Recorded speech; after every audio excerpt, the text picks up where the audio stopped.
if we see yesterday's Indian Express, so the first thing is that you must have seen that the Lok Sabha has already cleared the bill. We had already discussed the details of the bill, that how it changes the basically architecture of Lok Sabha in terms of coming seats, the number of constitution articles that needs to be changed. Apart from the fact that it also tries to bring changes in the state legislatures. Now, apart from that, there are no changes in Rajya Sabha that have been proposed, and we also know that this has been linked to the delimitation exercise, and therefore the census, so it will all only be brought about in the next or the subsequent the 19th Lok Sabha. So this is what it is, but a very important point, but kind of squeezed to the left, is immunity to legislators on bribery. Now, so folks, there was a 1998 Constitution bench on P.V. Narasimha Rao case. Now, what is this case? To save the government in 1993, to save the government of P.V. Narasimha Rao, the Congress had bribed this party called Jharkhand Mukti Morcha, and it was openly bribed, and this was discussed in the the parliament as well. But what it was said is that under Article 105 and the corresponding article in state legislatures, for state legislation under 194, there are parliamentary immunities that are given to the legislators. Now, what is this immunity? It says that they cannot be held any which ways for the voting or their actions within the parliament. Now, this is what is being discussed, that can they take money and then start voting accordingly. So this question came to be decided, and in 1990 and this 1998 case, it was said that no, the courts cannot get into this particular question. Now, JMM had again done the same thing in the 21st century, in around 2012 in Rajya Sabha. And this question has now been brought, and the Supreme Court has said that we are going to set up a seven judge bench. So if you have to overrule a particular ruling, for example, if a ruling by the way, 5+ is called a constitutional bench. So if the Supreme Court has given a decision based on 5 judges bench, then to overrule it you need a bigger bench, which has to be a 7 or a 9 judge bench. So they've set up a 7 judge bench which will revisit the order that it had given in 1998, and in all likelihood the result will be that the parliamentarians can be prosecuted. This is what I'm expecting, will be prosecuted if they are taking money for any of, or doing corruption for any of their actions within the parliament. So this is an important development with respect to Indian polity, and that's why I wanted to discuss it. Then another development that is going on is that exercise caution in Canada, politically condone hate crimes there. So what the Indian government has said that, and in fact what Indian government has also done is Indian government has also paused or suspended the visa services from Canada. So there is a very acrimonious kind of relationship that now it's been created within Canada, where you have a very small section of people who believe in extremism, who are also close to the power, who are also supporting the Trudeau government, Justin Trudeau government, but at the same point of time, the government is taking no steps, and they are urging its citizens there that the situation in Canada is quite hot, and do not travel unnecessarily, and be careful about roaming about in their own cities. So this is what is the development is, and even US and Australia has advised India that to take this matter seriously and properly investigate. But at the same point of time, India is right in its own context that the Canadian soil is being used for anti-India activities, and we have brought this thing to Canada's light for a number of times, but Canada has failed to act on this. So therefore, this is one of the issues that are there. Then Biden might be invited for the Republic Day apart from this thing. the quad members. Then in deep sleep mode, remember I told you that this Chandrayaan has gone into deep sleep because it was supposed to last for only 14 days, but what ISRO has done is that they have put the Pragyan and the Vikram lander into deep sleep in the anticipation that once again when the lunar day starts, they might be able to restart the batteries based on solar power. So that is one other development that is happening. Um, then on the there's another thing that I want to show you here. Please read about this thing, folks. Please read about what is this District Mineral Foundation Fund. In general, all states which have minerals with them have something called as a District Mineral Foundation Fund. This is an important thing when with respect to all these states which have mineral resources. So read about it.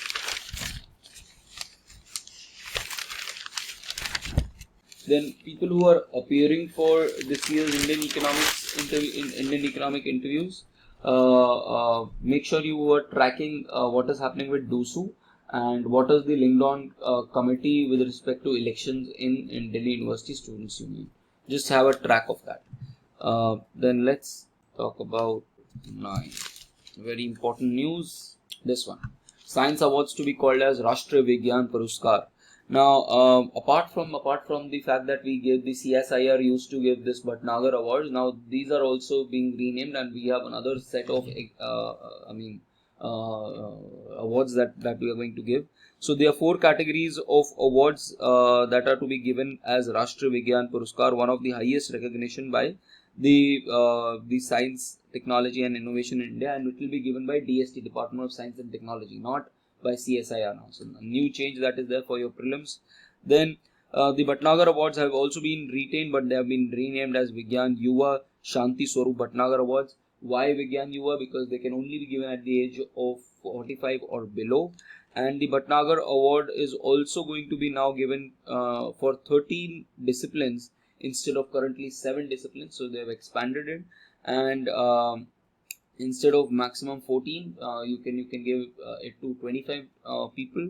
Now Vigyan Ratna, apart from that, Vigyan Ratna will be given to the scientists for lifetime achievement. Remember this thing as well. Vigyan Shri will recognize contributions from scientists of all ages, and a Vigyan Team Award for group efforts. So you have these 4 awards. Remember. Now the first is Vigyan Ratna Lifetime, then Vigyan Shri, Vigyan Team, and then the Bhatnagar Awards. So these are the 4 kinds of awards. 13 kind of streams in which it can be given: the physics, chemistry, biology, sciences, mathematics, computer science, earth sciences, medicine, engineering, and all of these. Now CSI used to give the Bhatnagar Awards. Now these awards will come from DST, Department of Science and Technology, from 2024 onwards. And maximum of 3 Vigyan Ratnas and 3 Vigyan teams will be proposed every year, while Vigyan Shri and Shanti Swarup can be given to 25. So it will be maximum of 3 plus 3 plus 25 plus 25. This is how these awards can be given. Nominations from 14th of January to 28th of February, which is the National Science Day, to be announced on the National Technology Day, which is May 11th, and to be given to on August 23rd, which was marking the Chandrayaan landing, which is the National Space Day. Then apart from that, only one single award there were a lot of internal awards by different departments. All of them have been removed, and only one award is being retained: Homi Bhabha's award, that is given by Department of Atomic Energy. Apart from that, all different internal awards have been given, and then awardees will be selected by a person by under the chairmanship of Principal Scientific Advisor. And apart from that, for now the process is to be carried out by CSR, and then it will be moved on to the National Research Foundation, which is already being built. So this is what the development is. You can read about it. It's a very, very important development with respect to our science and technology. Then page number 13. Now page Yeah. So if you see this is another news that you need to follow for civils, which is that that you have this food animal tag for Northeast Mithun. Now Mithun is a kind of a bovine animal. Uh, I think looks like a cow, but it is not. I mean, it's not the same kind of species that we have in North India, and it is a very religiously also very important, culturally very important, and also meat source for a lot of northeastern states. So if you see the second paragraph, or the second this thing, uh, Mithun stepped in the culture and ritual significance and consumed by the Northeast folks in general. And what Fasai has done, it has recognized this bovine as a food animal, which will help its export as well. So so you can raise it, you can kill it, and then you can export this particular animal as well, and then and it will benefit the farmers and the tribal community. It is also goes by the name of Bos frontalis, and then it is found in Arunachal Pradesh, Nagaland, Manipur, and Mizoram. In fact, it's the state animal for Arunachal Pradesh and Nagaland, which was earlier only served on special occasions in local markets, but now it can expand to other markets as well. So this is one thing, but and it can fetch good amount of revenue for these folks. So this is another development that I wanted you to read. Then let's come to our editorials. Now editorials, first thing, this is what we had discussed in the previous in the last yesterday's development, that there is this RBI report, especially important for people who are appearing for Indian Economic Services, because a lot of states have gone back to the old pension scheme. Some states have never and in fact opted for old pension scheme. I think West Bengal and Tamil Nadu had never opted for it. But what the RBI report says is that the fiscal outgo in long run for these states will be 4.5 times more than that of the national pension scheme or the new pension scheme. And I've already told you the difference. New pension scheme has a defined contribution of 10% from the person, whereas the old pension scheme does not have any defined contribution. It gives a defined pension, which is 50% of the last pay that you get. At the same point of time, what it is going to do is going to add to the committed expenditures of the states. Some of these states have already huge revenue expenditure. It will add on to that, to revenue expenditures and committed expenditures. And right now it's around, for states it is around 12% of their state GDP in general. But for some states, this pension is around 20% of their state GDP. For example, states like HP. So this populism measures are not going to help them in long run. In fact, they are going to cripple them in long run, and that is what these states need to take care of. Then the other news is with respect to break of impasse. I want you to research on these 30 sustainable development goals that were promised in 2015. Now today or 2023 marks as the midpoint of these of the goals that we had set. But of these goals, only 15%. So there were these 17 sustainable development goals, which were further divided into 169 sustainable development goals, and out of those only 15 are on track. Rest all of them, 154 of them, are not on track, which shows that we are losing time, especially because of COVID. We have lost a lot of time, and we need to come back to these points of ending poverty, climate change, and expanding rights. But at the same point of time, we have not been able to move much on that, debate much on that, because again the entire UNGA has been hijacked by the Russia Ukraine situation that is there. Now I also want you to read about the UN and all its specialized bodies. So take any particular help from any particular source, but all the specialized bodies you should read about its membership, how they are working. So that is important for from the point of view of prelims.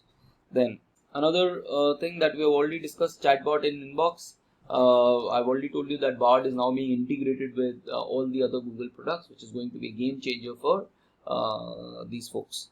Then good article that I really found nice, because this is something I mean especially if you're an engineer and you're appearing for the civil services interview, or in general, I would be tending to ask you this question about quota. So maybe you can include it in ethics, you can include it in essay, you can include it in, I mean, you can be asked in your interview. Now, what has happened in Kota is now that 25 students have this year committed suicide. Rajasthan, although, is coming up with some kind of a policy to regulate these quota, this quota factory, so as to say. But at the same point of time, what has happened is that because the shabby schools that have been created there. So what quota factory says is that don't go to schools, we'll give you a school degree, you just need to go to school for just your exams. But at the same point of time, what school provides is, it provides you a holistic development, it provides you extracurriculars, assemblies, sports periods, social work, comfort, all of that in that tender age of 15 to 16 year, when the mind is developing, you give them access to all this social setting, which helps them nurture as well as provide them some kind of support. And the problem with quota is that the students are put under immense fiscal and as well as mental pressure to perform, and at times you can't expect everyone to come on top of this. So this is very important, and I really liked the way that this article was ended. Perhaps it is okay to fail in quota. There is no single success, no single success is definitive. Then how can a single failure be? So the world is big, the world and right, the world is big, and right past the next corner is a new station that where new stations stand. So this is another way of writing essays, folks. See the first paragraph and the last paragraph. This is called creating a hook and then ending that hook. So start with a story. You can always start with a story. Imagine a story in your essays, and then end it with that. This kind of an essay will get extremely good marks, because this shows some kind of story building that you are doing. So you can think of a hypothetical story and then end on that hypothetical story. So think of these developments, and it will only come with practice. If you practice these kinds of essays, you'll be able to reproduce them in your exam. So try to do this hook and unhooking of essays in the end as well. Then here you have artificial intelligence would be the ultimate goal of Google, a version of Google. Now, diaspora, distrust and distance. Now this particular article talks about that we have a huge, I mean we already done this, that India has a huge diaspora representation in Canada. 16 lakh people are there in Canada, and it's from a very previous, I mean very long time that we have a good representation there. In fact, we have a good representation to the extent that remember I told you that there was a referendum in Quebec some years ago with respect to that, do we want a separate state for Khalistan. That is the kind of clamor that Indians have, especially people from Punjab have there. So that is one thing. Then that diaspora also invests a lot. This country also invests a lot. So our trade and investment relationship is very strong, especially the investment that pension funds do in India, and the FDI that we get in from Canada. That is a very strong thing. Although not as high as we could, but still it's a very strong relationship with respect to that. But the issue of Khalistan and the issue of extremism has been troubling India Canada relationship since 1980s. But that's not the only source of problems. The source of problems, India and Canada don't see eye to eye to a number of issues in the past. For example, the Indian nuclear testing, or maybe the stand that you have taken on the Korean War. India and Canada have not seen eye to eye with respect to multiple diplomatic developments in the world. But one of the major irritants has been the presence of extremist Sikh presence in Canada, and the kind of safe haven that Canada gives to elements that India considers as threat to its national sovereignty and security. So the famous case of Kanishka, Air India Kanishka bombing in 1985, killing 3 passengers, and still the main mastermind Parmar was basically not prosecuted enough. So these are certain developments that are there, and we need to sit on the table, because this has taken to a new height now. We need to, both these countries need to sit together and resolve this issue, because both of them are part of G20. Both of them are important parts of the world trade, and we cannot live in this world of not talking to each other. Therefore, we need to sit down on diplomatic table and then resolve this issue together. So you can read about this particular article as well. Then next, if you want to read, you can read. I'm not covering Asha Bhosle's article. You can read this 25 years on a step closer. But this is what I'm dealing with: an unclear road, a very good and a very critical analysis of G20. So the G20 declaration that has happened, the New Delhi declaration that has happened, I talked about that in matters of renewable energy, climate change, and low carbon, that we will have low carbon. All the efforts will be made, and what has happened in fact is that if you see the statement, what the article says, if you see the statement that has been adopted, some of them have been paraphrased verbatim from the Bali consensus. So you've not just done anything, you just copied and pasted the same thing, but that will not result to any major breakthroughs, because of the fact that nothing has been done with respect to this development. So just folks, my son is again. Oh. So the first thing is that if you see the second paragraph, you will see that the emissions could peak by 2025. Now that is another development that is there, and the AR6 acknowledges that we need to maybe go to zero by 2050, and we have already talked in Copenhagen that we need $100 billion per year, but we add to that we will be able to achieve it only by 2023, but at the same point of time, by 2030 we need around $6 trillion to implement the national determined contribution, for which majority portion needs to come from the multi-development banks, the climate funds, and other areas. Apart from that, the next paragraph talks about that how we have just copied these statements from the previous declarations, and the only new thing that has been added, which I want you to research for next year's prelims, is the Global Biofuel Alliance and the Green Hydrogen Innovation Center by 2030. So these are a few things. There has been a lot of development on solar and wind energy, but for solar and wind energy, especially for solar, you need this background. What is this called as photovoltaic sets, which are not produced in India. For wind-based capacity, you need rare earth, which are again not available, and for renewable energy, even to store it, you need batteries, for which you need lithium. So these are typical developments which are not things which are not there with us. Apart from that, the language that is being used uses the word CBDR. CBDR was first used in Kyoto Protocol, where we had mentioned about that there are common but differential responsibilities. But after the Paris Agreement, there's no more CBDR. All countries have to contribute through the national contributed contributions. So and all of them are going towards emission intensity, which is not a right way to think about emissions. We have to also talk about the peak level and the absolute level of emissions. That's another thing that you need to mention.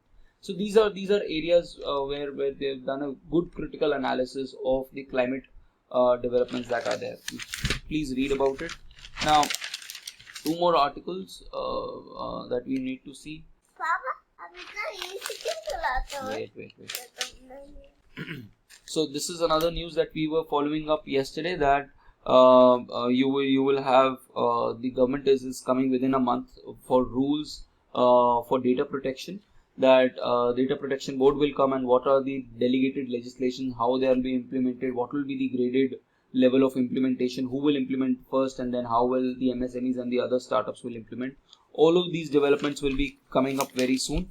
But a word that was new to me here was there was a word that was used.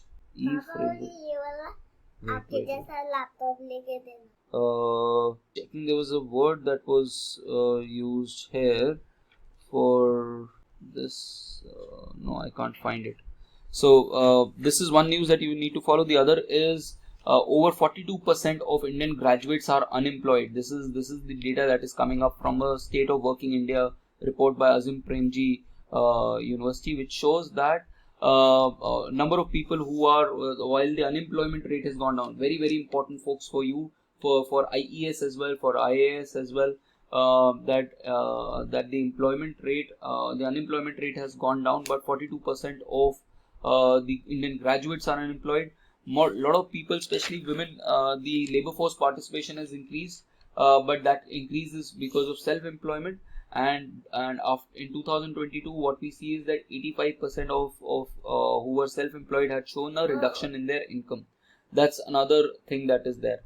So this is another development, but at the same point of time, there is intergenerational upward mobility for SC/STs, where we are seeing that people are able to move ahead of their in their caste and in their tribal settings. So this is another development that you need to follow. Maybe you can read up India's ratings up in 2024, estimate to grow at 6.2%. Then that's it, folks. That's it. There is no other news that we need to follow. With this, let us end our newspaper, and I will see you tomorrow, folks, at 5 a.m. Tomorrow we'll try to start at 5 a.m. so that we can then end a little quickly as well. Thank you very much, folks, and I'll see you tomorrow. Bye.